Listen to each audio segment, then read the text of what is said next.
महीना में मर्द मेहरारू देवघर जाता लोग रहिए में औरतिया देखलस अपना राजा जी के उतावला भई तो कहतिया के राजा तनी बर्दाश्त करी, बाबा के नगरी में आ गई बानी सब, तनी कंट्रोल में गाड़ी चलाई, दर्शन होखी वाला बा। औरतिया भाव में कहतिया ए बबुआ ए सतेंद्र बम अनीस बम ए राजा जी अब मंदिर निहरा देले बानी सन, अब तनी गाड़ी और कंट्रोले में चलाई, अब बाबा के दरबार नजदीक आ गई बा, अब चल के पूजा पाठ कर के ध्यान धर के बाबा से आशीर्वाद सुने हिलवे के बा। बड़ी भीड़ बाबे राजा देव घर नगरी, गाड़ी धीरे ही चलाव रोड के कगरी। ए जी बड़ी भीड़ बाबे राजा देव घर नगरी, गाड़ी धीरे ही चलाव रोड के कगरी।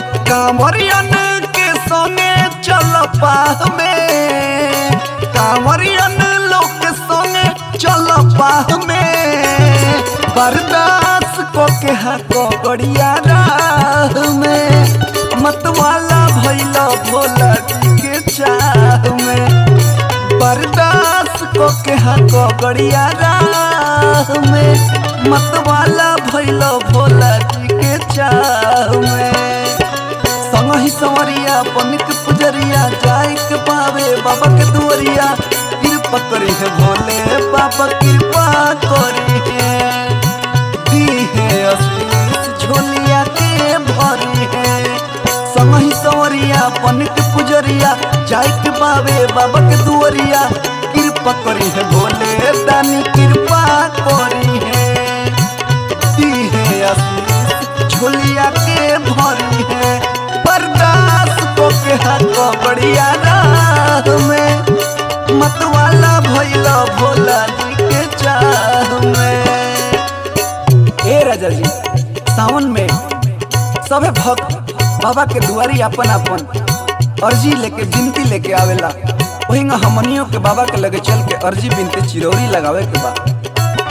मॉर्निंग में बाबा के दर्शन होई जी, ओकरा बादे सब कर मन प्रसन्न होई जी।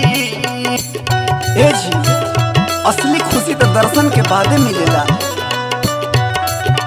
मॉर्निंग में बाबा के दर्शन होई जी, ओकरा बादे सब कर मन प्रसन्न होई जी।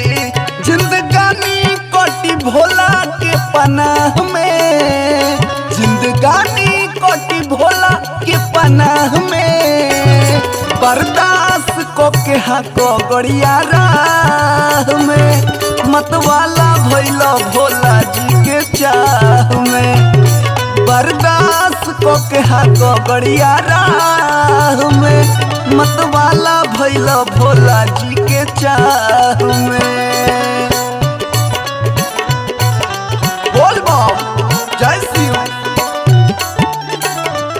जय हो जय हो, पूरा झूमा पूरा। ए डबलू बम शंकर बम गर्दा उड़ावा गर्दा, ए निखिल बम विशाल हो। और औरत कह दिया ए राजा जी काहे नहीं की तने अस्थिर से चलत, बड़ा जीव डरता कहीं केहू में सट जाई तो गड़िया वजन के पाहे लाग जाई। औरतिया कहती है बबुआ मार के गाजा ये राजा करी न मन मानी जी, पुनित बिहारी कृपा करी है औघड़ दानी जी, उनकर कृपा होई सारा दुख दूर हो जाइए राजा। मार के गाजा ये राजा करी न मन मानी जी, पुनित बिहारी कृपा करी है औघड़ दानी जी। लेके श्रद्धा सभे आवे सावन माह में, लेके श्रद्धा सभे आवे सावन माह में, बर्दाश्त को के हाको बढ़िया राह में, मतवाला भैला भोला जी के चाह में, बर्दाश्त को के हाको बढ़िया राह में, मतवाला भैला भोला जी के चाह में, बर्दाश्त को के हाको बढ़िया राह में, मतवाला भैला भैला भोला जी के चाह में बर्दाश्त को के हाको बढ़िया राह में मतवाला भैला भोला जी के चाह में। ओम नमः शिवाय।